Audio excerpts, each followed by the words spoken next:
오늘 우리에게 주시는 하나님 말씀 창세기 5장 21절부터 24절 말씀까지입니다. 창세기 5장 21절부터 24절 말씀. 자, 우리 다 같이 한 목소리로 합독하시면서 오늘 우리에게 주신 말씀 다 같이 받습니다. 에녹은 65세에 무두셀라를 낳았고 무두셀라를 낳은 후 300년을 하나님과 동행하며 자녀들을 낳았으며 그는 365세를 살았더라. 에녹이 하나님과 동행하더니 하나님이 그를 데려가심으로 세상에 있지 아니하였더라. 아멘. 우리 또 한 군데 봅니다. 히브리서 11장 5절 6절 말씀. 자, 다 같이 읽어요. 시작. 믿음으로 에녹은 죽음을 보지 않고 옮겨졌으니 하나님이 그를 옮기심으로 다시 보이지 아니하였느니라. 그는 옮겨지기 전에 하나님을 기쁘시게 하는 자라 하는 증거를 받았느니라. 믿음이 없이는 하나님을 기쁘시게 하지 못하니 하나님께 나아가는 자는 반드시 그가 계신 것과 또한 그가 자기를 찾는 자들에게 상 주시는 이심을 믿어야 할지니라. 아멘. 예수님을 내 마음의 주인으로 믿으면 이제 구원을 얻죠. 그래서 우리 안에 우리가 고린도서 12장 3절에 보면 성령으로 하지 않고는 예수를 누구로 시인할 수 없다. 예수를 주로 시인할 수 없다고 말씀한 것처럼 지금 내 안에서 이분이 나의 주고 나의 하나님인 것을 우리가 성령을 통해서 시인하게 되는 거죠. 아멘. 자, 그러니까 우리가 이제 이 구원에 대한 부분을 여러분 조금 알아야 됩니다. 우리가 이제 예수를 주로 믿으면 구원받았다고 하니까 이제 나는 구원받아서 그리고 끝난 게 아니에요. 여러분 여기서 이거 끝나버린 게 아니에요. 여러분 구원은 세 가지 구원이 있어요. 첫째 구원은 어떤 구원이냐? 얻은 구원이라고 해요. 하나님의 은혜로 믿음을 선물로 받아서 은혜로 구원을 얻었죠. 이것은 내 공로가 0.1%도 들어간다 안 들어간다? 0.1%를 안 들어가요. 하나님의 전적인 은혜로 믿음이 여러분에게 주어져서 예수를 나의 주 나의 하나님으로 고백하게 됐다고 해요. 그래서 이 구원을 은혜로 얻은 구원 그리고 믿음으로 얻은 구원이라고 이야기하죠. 그런데 에베소 2장 8절 9절 내용이잖아요. 이 내용이. 그런데 여기서 구원이 끝난 게 아니라 빌립보서 2장 12절에 보면 뭐가 나옵니까? 두렵고 떨림으로 너의 구원을 이루어 가라고 했어요.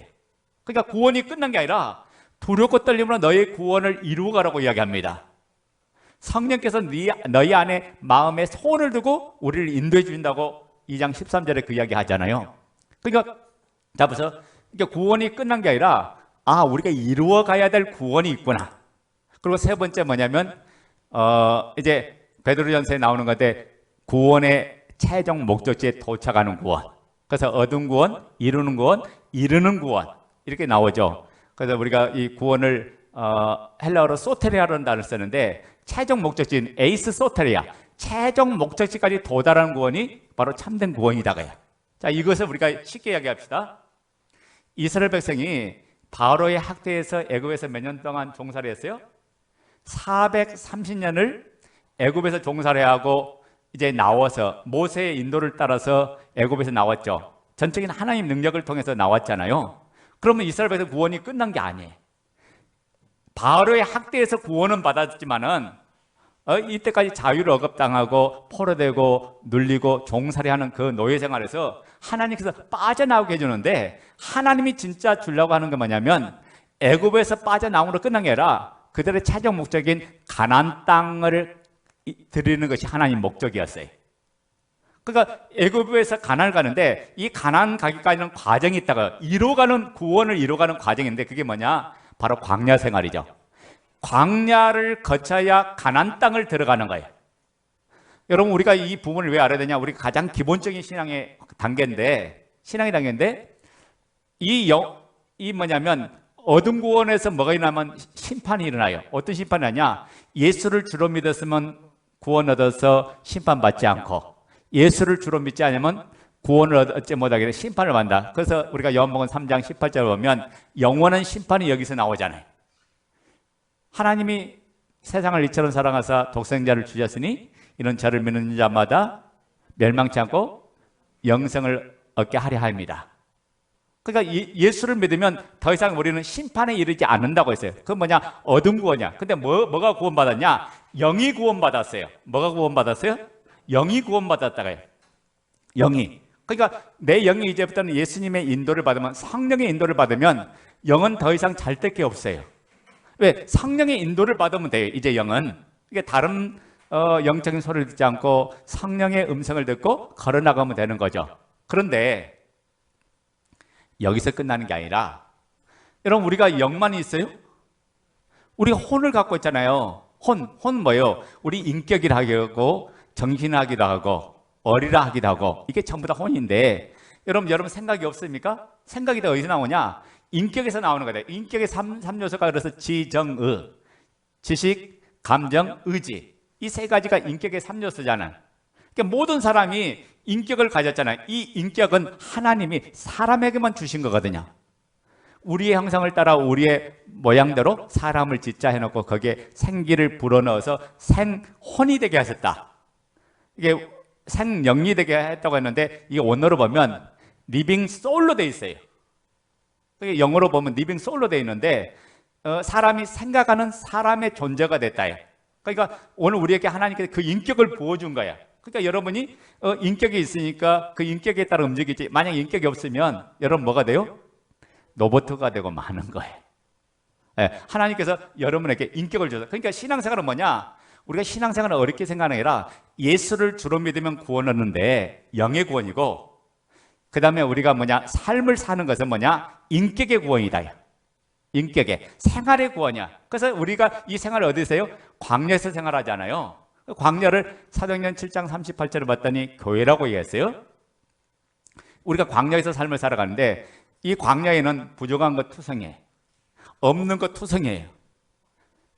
그러니까 광야에는 부족한 것 투성이고, 없는 것 투성이고, 안 되는 것 투성이고, 모든 게, 그래서 물도 부족하고 환경도 부족하고 여러 가지 부족해. 근데 이 생활 속에서 우리는 뭐냐면, 내 신앙 인격을 점점 예수님을 닮아가는 거예요. 그래서 하나님께서, 아니 구원 얻었으면 바로 천국에 들어가면 되잖아요. 근데 그렇게 하지 않고 우리에게 이 남은 때를 준 목적은 뭐냐? 제세기간을 하나님의 기쁘신 뜻 이루어 삶을 살다가 인격을 아름답게 만들어서 그날에 천국에 오라는 거예요. 그러면 내가 영원한 나라 천국을 각 행한 것 따라 유업으로 주겠다는 게 하나님의 약속의 말씀이에요. 아멘 됩니까? 그러니까 잘 보세요. 그러니까 내가 예수 믿어서 구원 얻었으면 끝난 게 아니라, 구원은 시작이고 이제부터는 뭐냐면 날마다 내 인격이 구원을 얻어야 된다. 인격이 날마다 좋아진다. 이걸 우리가 신학적으로 표현하면 뭐냐면 성화되어 가야 된다. 이걸 다른 말로 말하면 점점 예수님을 닮아가야 된다. 그러니까 예수님을 닮은 만큼 내가 신앙의 질이 멋진 신앙의 삶을 살아가는 거예요. 주님을 닮은 만큼 내가 용납하고 사랑하고 섬기고 포용하고 관용하는 사람이 되는 거죠. 그래서 세상이 감당하지 못한 최고로 멋진 사람이 어디 나오냐? 이 인격의 구원에서 이루어지는 거예요. 그러니까 여러분이 예수님을 닮아갈 때 이런 인격이 나오는데, 이 예수님을 닮아가는 이 첫 출발이 뭐냐? 바로 믿음의 집에서 시작되는 거예요. 어디서 시작된다고요? 그러니까 믿음이, 그래서 중요한 거예요. 믿음이 첫 출발이 제대로 안 되면 신앙을 든든히 세워갈 수 없잖아요.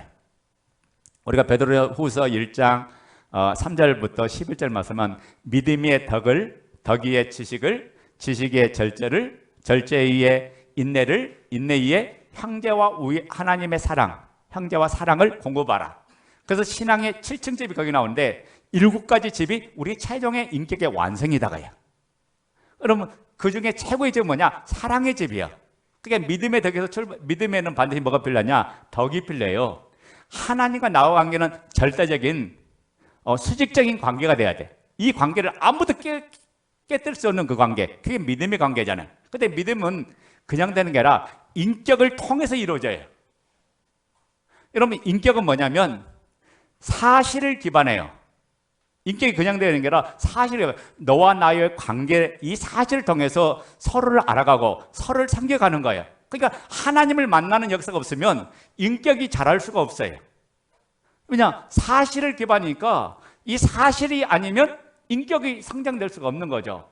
신앙생활은 뭐냐면 이 사실을 기반해서 날마다 세워가는 게 신앙생활이다. 여러분 좀 이해가 안 되는 부분이 있을 수도 있지만은 잘 따라 들으면 성령께서 다 인도해 주시고 말씀을 깨닫게 해줄 줄 믿습니다. 자, 다시 말하면 여러분 신앙생활이 뭐예요? 믿음의 생활이죠. 이 믿음의 생활인데 이 믿음의 생활은 뭐냐? 뭘 기반으로 해요? 팩트, 사실을 기반한다고 해요. 사실을 기반하지 않으면 믿음이 세워질 수가 없어요. 왜냐하면 아니 그게 사실이 아닌데 어떻게 믿을 수 있어요? 사실이 아닌데 어떻게 끝까지 갈 수 있어요? 그게 사실이 안 되면 모든 것이 다 무너지고 말아요. 인격도 마찬가지요. 이분과 인격의 관계도 사실을 기반으로 한다. 이 모든 것들이 다 이렇게 기반되죠. 그런데 우리 신앙의 생활이 이제 뭐의 구원이다? 생활의 구원. 이걸 다시 말하면 인격의 구원을 다른 말로 하면 생활의 구원이야. 그러니까 영은 구원 얻었는데 우리가 삶을 통해서 우리가 모든 구원을 받아야 돼.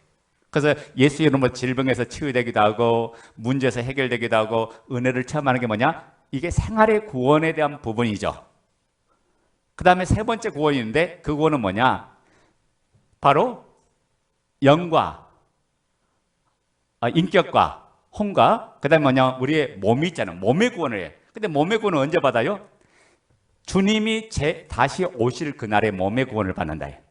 그래서 천사장의 호령과 나팔 소리와 함께 데살로니가전서 4장 16절이죠. 천사장의 호령과 나팔 소리와 함께 이분이 오실 때 그 음성을 듣는 자마다 주의 음성을 듣는 자마다 무덤 문이 열리고 그때 주 안에서 죽은 자들은 살아나는 거고 내가 살아있는 동안에 주님 오시면 내가 산채로 들림을 받는다 그 말이에요. 그때 몸의 구원의 최종 목적지의 완성이 이루어지는 거예요. 이게 잘 보세요. 이스라엘 백성이 애굽에서 끝난 게 아니라 애굽에서 광야를 거쳐서 어디까지 들어가야 모든 건 완성이 이른다고요? 가나안 땅까지 들어가야 완성이 이르듯이 우리의 신앙생활이 내 영이 구원하는 거 끝난 게 아니라 영이 구원 얻었으면 이제는 어떻게 된다? 이제 내 인격이 구원 얻어서 주님을 닮아가서 이제는 어떻게 돼요? 이제 내 몸의 구속을 받는 그날까지. 그래서 잘 보면 몸의 구속은 뭘로 나느냐? 첫째 부활에 참여한 자가 되느냐? 아니면 들림 받느냐? 이걸로 나타나지. 우리가 성경에 보면 첫째 부활이 나오는데 둘째 부활은 없어요. 그걸 다른 말로 하면 악인의 부활, 선인의 부활로 이렇게 나왔어요. 첫째 부활에 참여할 자는 선인의 부활이고 그리고 그 사람은 영원한 천국에 들어갈 사람이고 둘째 부활은 악인의 부활이에요. 이 부활에 따라 모든 사람은 심판을 받는데 이 영원한 심판, 영원한 구원, 그 영의 구원에 따라서 믿느냐 안 믿느냐에 따라서 영원한 심판이 이루어지고 그 다음에 인격의 구원에 따라서 뭐가 일어나냐? 상이냐 부끄러움이 이루어진다. 이거는 누구에게 해당이냐? 예수를 믿는 사람에게 임하는 심판이야. 그러니까 지옥 가는 심판은 임하지 않은데 구원을 얻었으면 내 힘으로 된 게 아니라 성령에 의해서 구원을 얻었으면 지옥 가는 심판이 임하지 않는데 뭐가 임하냐면 하나님 앞에서 내가 너에게 이런 삶을 줬는데 너 지금까지 뭐하고 왔냐? 그날에 자기 입으로 다 하나님 앞에 직구를 하고 다 토한다가요. 그게 제가 이렇게 하다가 오늘 이렇게 왔습니다. 이게 자기 입으로 다 하니까 거짓말 하지 못해요. 이게 로마서 14장 10절에 나오죠. 우리 한번 볼까요?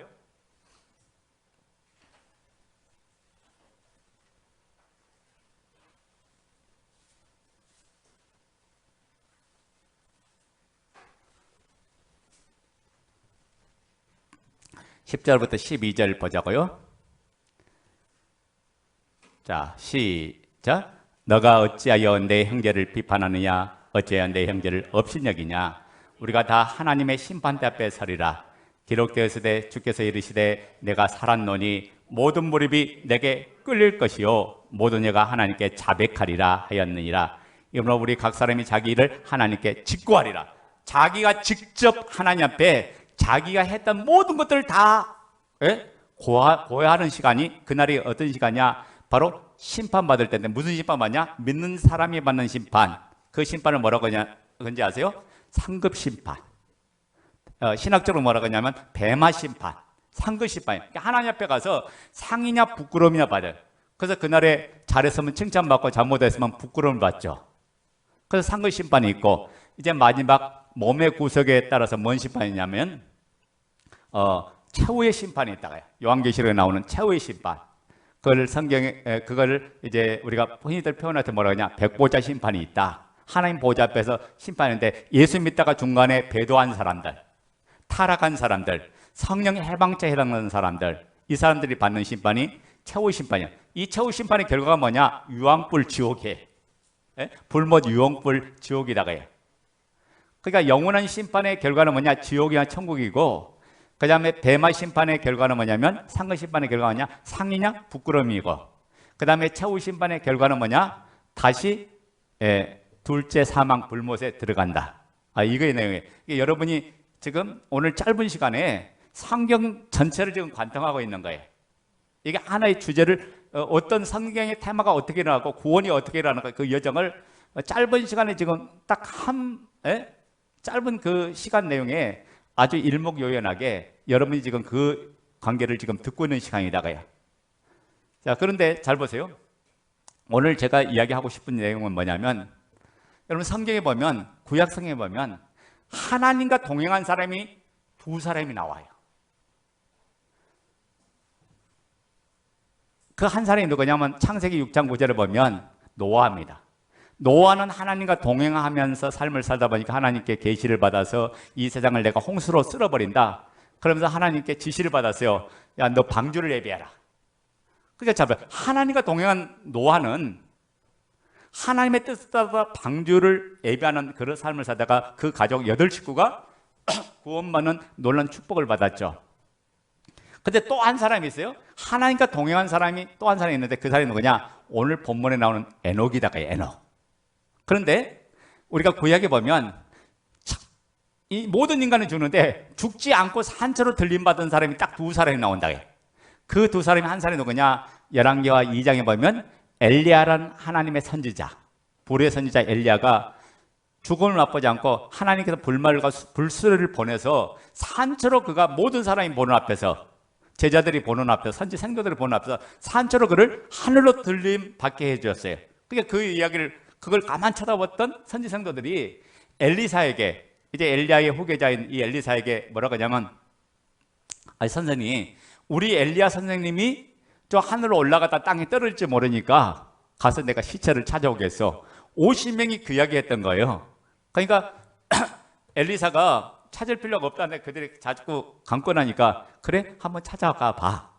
근데 결국에는 돌아서 못 찾았거든요. 야, 그는 죽음을 맛보지 않고 그대로 산처로 들림받은 사람이야. 그 엘리야죠. 근데 또 한 사람이 또 있다고요, 구약에. 그가 누군지 아세요? 오늘 본문에 나온 에녹이야. 자, 그러니까 에녹은 보면 하나님과 동행도 했고 그 다음에 산처로 들림도 받았고. 여러분 잘 보세요. 에녹의 아들이 누구냐? 무드셀라예요. 구약에서 성경에서 가장 오래 산 사람이 누구냐? 무드셀라예요.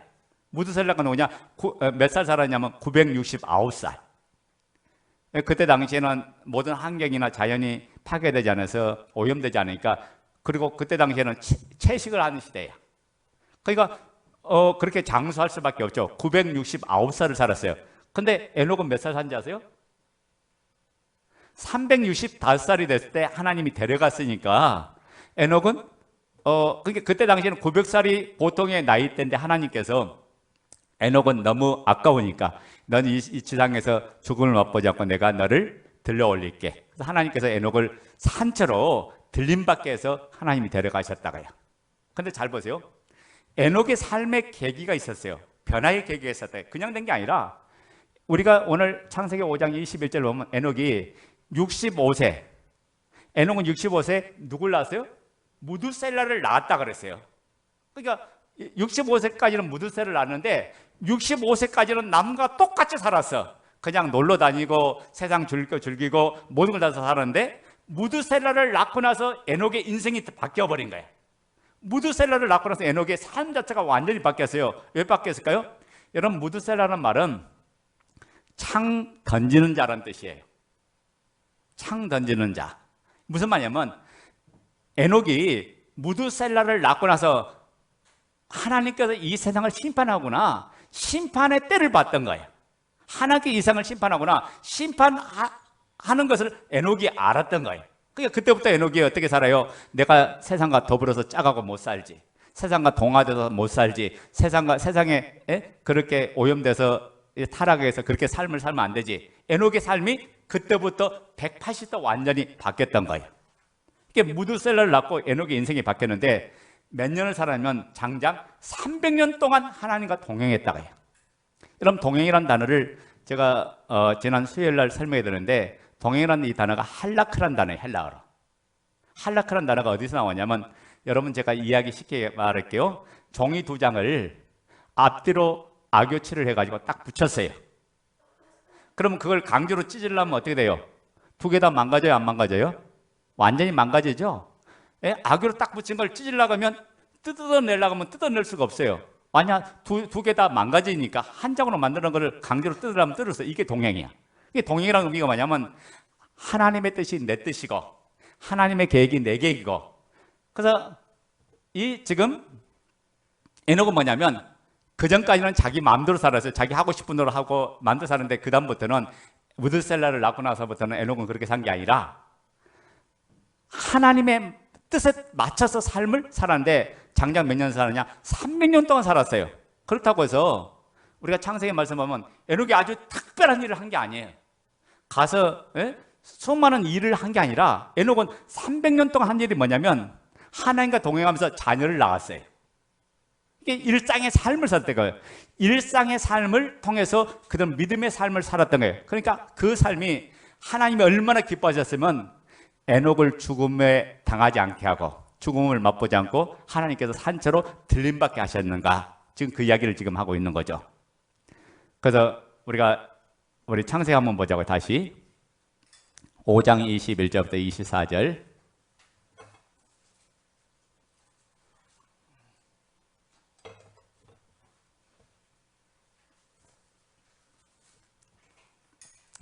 자, 창세기 5장 21절부터 24절 시작. 에녹은 65세에 무드셀라를 낳았고, 무드셀라를 낳은 후 300년을 하나님과 동행하며 자녀들을 낳았으며, 그는 365세를 살았더라. 에녹이 하나님과 동행하더니 하나님이 그를 데려가심으로 세상에 있지 아니하였더라. 아멘. 자, 그러니까 에녹은 뭐냐면, 세상에 있으면서 자기 목적을 위해서, 자기의 부를 위해서, 자기의 영광을 위해서 사는 게 아니라 하나님의 뜻을 따라서, 하나님의 마음을 따라서 에녹이 모든 걸 맞춰서 그렇게 삶을 살았더니, 에녹의 그런 삶을 하나님은 믿음으로 보셨고, 믿음으로 사는 에녹을 죽음을 맛보지 않고 하늘나라로 올려지는 놀라운 이런 축복을 줬다가요. 그래서 이 에녹은, 구약의 이 에녹은 부활할 자의 모형도 되기도 하지만은 바로 들림받을 자의 모형이 되는 것이 에녹이라고요. 믿음의 삶을 살았더니 하나님께서 에녹을 기뻐하셔서 에녹을 죽음을 맛보지 않고 들림받는 그런 역사가 일어난 거죠. 그래서 제가 서두 그랬잖아요. 우리가 구원이 어디 구원까지 이르러야 한다? 몸의 구속까지 이르러야 구원의 최종 완성이다가요.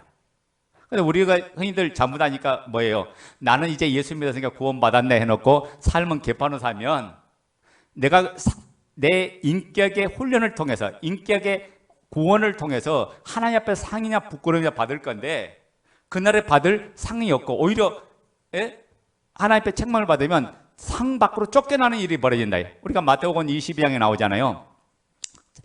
천국은 혼인잔치집과 같은데, 그 중에 사람을 다 초대했죠. 초대했으니까 예비된 사람이 초청을 받아서 갔는데, 거기에 예복 입지 않은 사람은 쫓겨났다고요.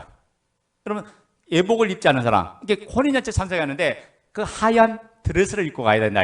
예복을 입고 가야 되는데 예복을 입지 않은 사람은 전부 다 쫓겨났어요. 그것을 요한계시록 뭐라고 말하는데요? 그 예복을 우리 계시록 19장 한번 보자고요. 요한계시록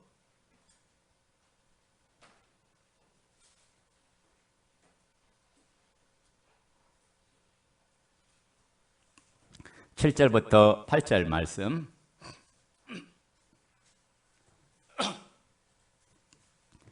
자, 읽어요. 시작. 우리가 즐거워하고 크게 기뻐하며 그에게 영광을 돌릴세. 어린 양의 혼인계약이 이르렀고 그의 아내가 자신을 준비하였으므로 그에게 빛나고 깨끗한 세마포 옷을 입도록 허락하셨으니 이 세마포 옷은 성도들의 옳은 행실이로다. 자, 세마포 옷이 그냥 입혀진 게 아니라, 여러분 우리가 이사야 61장 10절에 보면 하나님이 우리에게 주신 옷이 두 가지가 있는데, 구원의 속옷과 의의 겉옷이 있다가요. 구원의 속은 뭐냐? 예수 그리스도의 보혈의 피로 입혀진 옷, 그 생명의 옷을 하나님의 은혜로 여러분에게 입혀줬다면 이제는 우리가 뭘 준비해야 되냐? 천국의 삶을 가서 누리기 위해서는 뭘 준비해야 되냐? 의의 겉옷을 준비해야 된다. 근데 의의 겉옷은, 이 생막고 옷은 그냥 입는 게 아니라 성도들의 옳은 행실을 통해서 입는 옷이 되는 거예요. 그러니까 여러분이 믿음의 삶을 살고 여러분의 인격을 아름답게 세워갈 때, 믿음이 결혼 인격이요, 아름답게 세워갈 때 바로 뭐가 일어나냐? 의의 겉옷을 준비해서 그날이 최고의 영광스러운 삶을 살아간다가요. 그래서 하나님께서 믿음의 삶을 가장 기뻐하셨다가요. 이런 믿음의 삶은, 자, 제가 지금 강조하는 내용이에요. 믿음의 삶은 뭐냐? 특별한 일이 아니라, 뭐 거창하게 내가 뭐 어떤 일을 멋지게 해야 되겠다, 하나님께서 멋지게 해야 되겠다, 이런 일이 아니라 일상의 예수를 인정하고 예수를 신하고 그분의 말씀에 따라 순종하는 사람이 믿음의 삶을 산 거다가요. 그 믿음의 삶을 통해서 내게 주어진 것에 은사와 달란트에 따라서 감사하면서 이렇게 상경하는 삶을 살 때 하나님 그 일들을 기뻐하셔서 지금 에녹을 산처로 들림받게 해줬던 것처럼 여러분 삶 속에 하나님께서 이 축복이 있고 이 은혜가 일어날 줄로 믿습니다. 그래서 여러분, 우리가 제약생활에서도 하나님만을 갈망하며 삶을 살아야 우리가 죄에 빠지지 않아요. 자, 봐요. 에녹이 어떻게 300년을 살았을까? 하나님과 동행하는데 우리가 몇 번 동행할 수는 있어요. 자, 이런 거죠. 우리가 은혜를 받다 보면 너무 좋아. 그러니까 교회도 달려오고 그 다음에 은혜 받는 일에 참여하고 예배도 드리고 또 뭐 집회에서도 빠지지 않고 마음대로 해서 이렇게 할 수 있어요. 그런데 내 마음의 은혜가 점점 식어지면 어떻게 해요? 교회 가는 게 싫어져. 그리고 그렇게 사모했던 내가 점점 사라지니까 어떻게 해요? 그냥 나태하고 태만하게 바뀌어요. 여러분 아마 이런 과정을 겪어봤으니 까 잘 알 거예요. 근데 에녹은요 300년 동안 한 번도 동행이 이루어지지 않은 일이 없었다고요. 에녹은 300년 동안 하나님과 동행하는 삶을 살았다고요. 그러니까 에녹이 다른 말로 하면 세상에 물들지 않고 세상에 동화되지 않고 세상에 짜가지 않고 세상에 빠지지 않고 하나님을 바라보면서 그런 거룩함과 경건함을 지키고 하나님과 교제의 삶을 살았다는 말씀이에요. 여러분, 우리의 신앙이 입술로 신앙으로 끝나보면 안 돼. 그래서 로마서에 그렇죠. 내 입술로 예수를 주로 신하고 내 마음으로 내 입술로 예수를 주로 고백하고 내 마음으로 예수를 신하고 이렇게 나오죠. 몸으로 내 삶을 예수를 인정해야 된다고요. 그럴 때 여러분 삶이 달라지는 거죠. 자, 그래서 제가 계속해서 이 복음을 반복하는 이유가 뭐냐? 복음을 반복하는 동안 말씀은 우리 삶에 실제가 되는 거예요. 제가 새벽에 이야기했나? 수요 예배 참석 한 번에 이야기했는데 제가 그 오디션 프로그램 보이스킹을 잠깐 본 일이 있어요. 거기 보니까 김종국이란 개그맨의 출신 이 사람이 나왔더라고요. 근데 그 사람이 데스매치에서 떨어졌어요. 떨어질 때 남진 거기 심사위원이 그걸 물어보는 거야. 뭘 물어본지 아세요? 이 노래를 얼마나 연습했냐 하니까 김종국이가 뭐라고 하냐면 1000번을 불러봤대요. 대단하죠? 1000번 불러봤다고요. 그 데스매치에 나가기 위해서 1000번을 불렀대요. 그러니까 얼마나 많이 불렀겠어요. 그 노래를 1000번 불렀는데 남진이 딱 듣고 있다는 말이 3000번은 불러야 된다. 3000번을 불러야 된다. 더 불러야 된다. 잡아요. 세상 사람들도요. 세상 것이 자기 것이 되기 위해서 3000번을 불러야 자기 속에 앵커리가 돼가서 이게 다시 마음에 다시 내려져서 그것이 그 감성이나 모든 것에 젖어들고 그 모든 삶을 살아가는데 여러분 우리가 하나님의 생명복음을 세상의 가치관으로 살던 우리가 이 복음의 능력으로 삶을 살아가면 그 복음을 묵상하고 상고하고 암송하고 그 복음의 말씀을 아멘하는 이 훈련이 일어나야 여러분 삶 속에 세상의 가치관으로 살지 않고 그 복음의 능력을 누리는 사람이 된다고요. 제가 그거 보면서 와 세상 사람도 저 정도인데 세상 사람도 저런 정도인데 우리가 신앙생활을 너무 쉽게 너무 하나님 것을 너무 가치 없게 받는구나. 제가 그런 생각을 해요. 값없이 주어진 은혜지만은 우리에게 주는 은혜는 그냥 주어진 게 아니라 당신의 생명을 바쳐 주신 은혜다가요.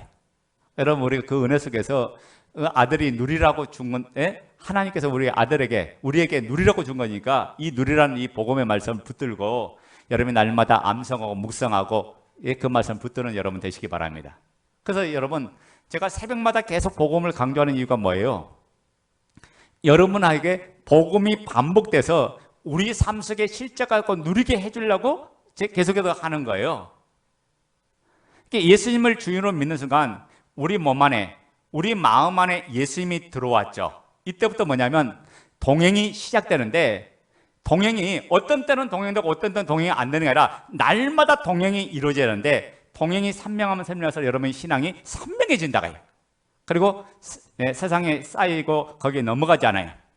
우리가 아무리 십자가와 부활을 이야기해도요, 확실하게 내가 십자가를 말한다고 할지라도, 부활을 말한다 할지라도 이분이 내 안에 계신다는 걸 내가 느끼지 못하고 함께 한다는 걸 모른다면 그분은 예수님을 믿지 않고 있는 거예요. 십자가뿐만 아니라 그래서 부활까지도 전부 다 뭐냐면 우상이 될 수 있다고요.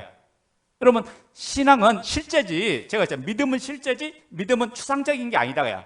그 실제를 내가 믿는 거예요. 확실한 증거를 가지고 그 증거가 참이면 그 말씀을 내가 믿을 때 이분과 인격적인 관계가 이루어지고, 그리고 그분한테 교제가 이루어지고, 여러분 하나님을 만나게 되면요, 그분 앞에 기도하는 게 너무 사모가 되고 너무 귀하게 여겨져. 그 시간이 너무 소중하게 여겨져요. 말씀을 읽는데 너무 귀해요. 여러분, 말씀을 하나씩 깨닫는 것 때문에 잠을 못 잔 적이 있어요? 너무 기뻐서 가서 전해주고 있어서 잠을 못 잔 적이 있냐고. 그 기도하는 시간이 너무나 귀하고 소중하고 그분과 만남이 너무나 기뻐서 여러분 나를 세본 적이 있냐고요. 여러분 보고 그거 하라는 건 아닌데 그분의 은혜가 나를 붙잡으면요, 여러분 잠을 안 자도 우리가 세상에서 최고의 힘을 발휘할 수 있는 그런 사람이 된다고요. 제가 이 청년의 때를 가만 지내놓고 보면 하나님의 은혜 속에서 삶을 살다 보니까 하루에 1시간 자도 견딜 수 있는 은혜를 주신 것 같아요. 뭐 지금은 이제 체력적으로 다 떨어졌고 면역력도 저하되고 하다 보니까 이게 이제 나이를 먹어가다 보니까 이게 힘든 건데, 그러니까 하나님의 은혜 속에 사는 것이 얼마나 중요한지 몰라. 하나님의 은혜가 나를 붙잡으면요, 여러분 내가 감정에 충동하지 않고 세상에 반응하지 않고 모든 상황을 이기면서 누리면서 차원이 다른 고차원적인 삶을 살아간다. 그래서 여러분의 신앙인격이 날마다 달라져야죠. 더 포용하고 더 수용하고 더 사랑하고 더 섬겨주고 더 겸손해지고 더 세워지는 그런 축복된 대열 속에서 그 예수님을 바라보면서 삶을 살아가는 역사가 있기를 원합니다. 그러니까 잘 보세요. 예수님이 나와 함께하는 것을 모른다는 것은 예수님이 내 안에 들어오시는 믿음의 과정이 없다는 말이고, 영접하지 않았다는 것이고, 결론적에는 안에 계시는 것을 그분을 믿지 않는다는 말이고, 그러니까 당연히 예수님과 상관없는 삶을 살죠. 교회 오면 입술로는 그분을 주로 부르는데 삶 속에서는 예수님이 안 계셔. 이거 너무 이중적인 생활, 이게 외식적인 생활이다. 우리는 교회에서나 집에서나 직장에서나 삶의 태도에서 항상 예수님과 함께 동행한 줄 믿습니다. 이 동행할 때 여러분 세상의 환경에 휩싸지 않고 오히려 그거에서 자유하는 삶을 살고, 주님께서 여러분 하여금 뭘 주려고 하냐? 자유를 주려고 하셨다. 악한 영 마귀는요, 뭐냐, 여러분의 자유를 없는 포로되게 만드는 게 마귀 역사예요. 그래서 딱 두 가지밖에 없어요. 하나는 뭐냐? 하나님을 나의 주로 믿든지 아니면 마귀의 종으로 살든지, 두 개밖에 중간이 없어요. 마귀의 종으로 산다든지 아니면 하나님의 종이 되든지 두 개밖에 없다가요. 이게 당신의 자녀가 되든지 아니면 마귀의 종이 돼서 끌려다니는지 두 개밖에 없어요. 그러니까 힘든 거예요. 여기 왔다 저기 왔다 두 발을 한쪽은 하나님 편으로 한쪽은 세상 편으로 딱 걸쳐지니까 너무너무 힘든 거죠. 결론적으로 그것은 바로 뭐냐? 마귀의 종된 거예요. 겉으로 봐서는 아무리 하나님 편으로 이야기해도, 아니 성령이 내 안에 계시고 그분이 계시면 이분의 은혜 속에서 이분이 나를 인도해 줄 건데 내가 이게 순종만 하면 하나님의 능력을 따라서 모든 것을 이겨갈 건데 그렇게 살지 못한다는 게 이게 참 우리가 아이러나죠. 그래서 제가 내일 새벽부터는 그러면 예수님과 일어났던 우리가 예수님과 동행할 때 13가지 역사가 일어난다. 제가 이 부분을 이제 내일 새벽부터 말씀을 드리겠습니다. 그래서 새벽에 제가 설교를 계속 시리즈로 연결해서 하니까 아마 수요일까지 아마 다 연결될 거예요. 그래서 동행하지 못하면 어떤 현상이 일어나고 어떤 역사가 일어난가를 여러분이 잘 들으면서 무엇보다도 이번 기회에 하나님 앞에 은혜를 다시 회복하고 하나님의 은혜를 받고 하나님의 사랑을 다시 회복하고 그분의 깊은 은혜 속에 살기를 원합니다. 우리가 할 건 딱 하나밖에 없어요. 믿음 없는 사람은 주여 나의 믿음 없음을 도와달라고 기도하는 수밖에 없어요. 하나님 은혜 주셔야 되는 거니까 내 힘으로 되는 건 아니니까 성령님 나도 도와달라고. 그래서 우리가 혼자 침체됐을 때 공동체가 그래서 필요한 거야. 공동체 오면 같은 힘을 받아서 도움을 받아서 다시 살아나고 다시 일어나니까 이 은혜가 여러분 안에 있기를 예수의 이름으로 축원드립니다.